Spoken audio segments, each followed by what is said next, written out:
Selamat siang Ibu, perkenalkan nama saya Nur Sarifa dengan NIM 1906050052. Saya akan membawakan materi tentang strategi pengelolaan pertanian lahan kering dalam meningkatkan ketahanan pangan di Nusa Tenggara Timur. Yang pertama, latar belakang. Lahan kering di Nusa Tenggara Timur mempunyai potensi yang lebih besar dibandingkan lahan sawah. Karena peluang pengembangan lahan kering sangat terbuka untuk mengembangkan berbagai komoditas unggulan lahan kering. Gambaran ini memberikan arti bahwa lahan kering di NTT merupakan sumber mata pencaharian penting bagi sebagian besar penduduk di wilayah ini. Potensi pengembangan pertanian lahan kering cukup besar dibandingkan dengan lahan sawah.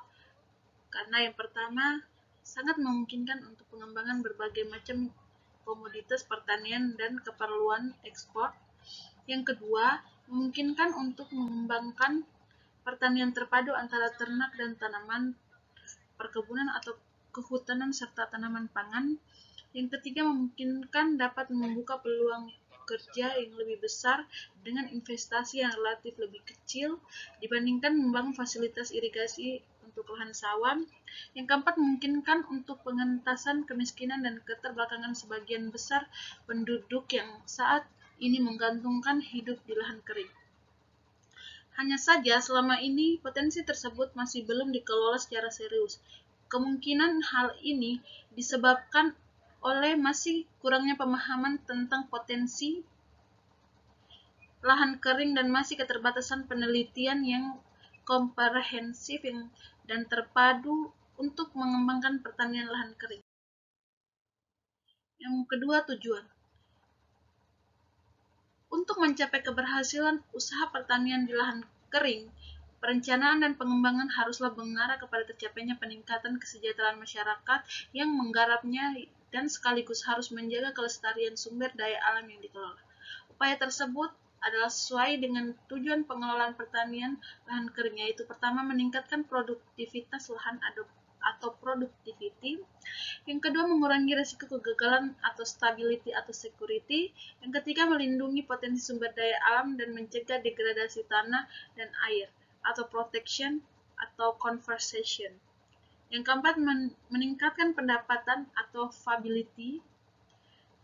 Yang kelima, memenuhi kebutuhan sosial atau acceptability. Yang berikut, permasalahan. Walaupun potensi pemanfaatan lahan kering untuk pengembangan pertanian sangat besar, perlu dicermati pula bahwa lahan kering memiliki berbagai masalah. Yang pertama, keterbatasan biofisik lahan kering. Lahan kering umumnya memiliki karakteristik bahan khas, yakni fisiografis lahan yang sangat beragam dari berombak, bergelombang, hingga berbukit atau berlereng dengan jenis tanah yang bervariasi, sehingga relatif rentan terhadap degradasi atau erosi yang sangat tinggi, terutama di daerah berlereng dan perbukitan dengan lapisan olah tanah yang dangkal. Keterbatasan biofisik lahan dan infrastruktur ekonomi menyebabkan teknologi usaha tani menjadi relatif mahal bagi petani lahan kering. Yang kedua, produktivitas lahan dan produksi tanaman. Sebagian besar lahan kering punya tingkat kesuburan rendah. Secara inheren, kesuburan tanah lahan kering sangat rendah dicirikan oleh rendahnya karbon organik tanah hasil pertanian. Hasil penelitian pada usaha tani lahan kering di wilayah Kabupaten Kupang menemukan bahwa kandungan karbon organik tanah berada pada kategori rendah, yaitu berkisar antara 1,47 sampai 2,24%. Selain itu, agregat tanah yang kurang mantap peka terhadap fenomena degradasi lahan, terutama akibat erosi. Kandungan hara utama NP dan K yang relatif rendah.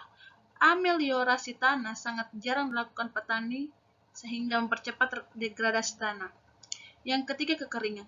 Lahan kering NTT juga memiliki iklim kering dengan distribusi dan intensitas curah hujan yang tidak merata dan tidak menentu, sehingga kerap kali kegagalan panen terjadi sebagai akibat keterbatasan ketersediaan air.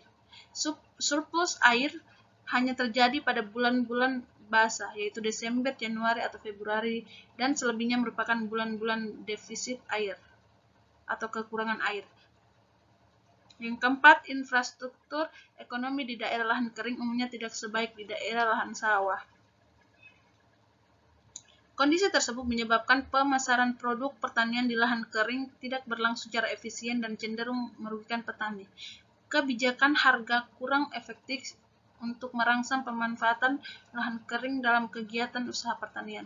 Yang kelima, teknologi produksi. Teknologi produksi yang diterapkan di lahan kering baik untuk tanaman setahun maupun tanaman-tanaman relatif masih sederhana, seperti penggunaan bibit dan varietas yang banyak berasal dari sumber lokal yang kualitasnya tidak terjamin. Dengan cara penanaman dan pemeliharaan yang belum mengikuti anjuran, penerapan teknologi yang kurang tepat menyebabkan variabilitas yang relatif tinggi. Adopsi teknologi yang lambat akibat berbagai kendala menyebabkan pertumbuhan produksi komoditas yang dikembangkan di lahan kering relatif lambat dan berfluktuasi. Yang berikut metode kerja. Yang pertama, ameliorasi tanah yang potensial guna meningkatkan kualitas tanam. Yang kedua, peningkatan produktivitas lahan dan produksi tanaman secara berkelanjutan. Yang ketiga, teknologi rain harvesting. Yang keempat, perbaikan infrastruktur ekonomi. Yang kelima, yang berikut hasil. Hasil kajian yang telah dilakukan pada budidaya tanaman pangan di wilayah Timur Barat terungkap bahwa pola pemberaan lahan dengan legum penutup tanah atau LPT jenis Phaseolus lunatus, Crotalaria usaramoensis, dan Mucuna pruens selama masa 6 bulan setelah panen tanaman semusim disertai pengelolaan biomasa LPT in situ mampu meningkatkan kualitas tanah yang terukur dari indikator simpanan. C. Organik tanah meningkatkan sebesar 63,18%. Menyumbangkan kadar N tanah rata-rata sebatas 350,04 kg N. Serta meningkatkan bobot pipilan jagung kering sebesar 88,17%, lebih tinggi dibandingkan dengan pola petani yang biasa membiarkan lahan budidaya terbuka dan diusahakan kembali menjelang musim tanam berikutnya. Terima kasih, Bu.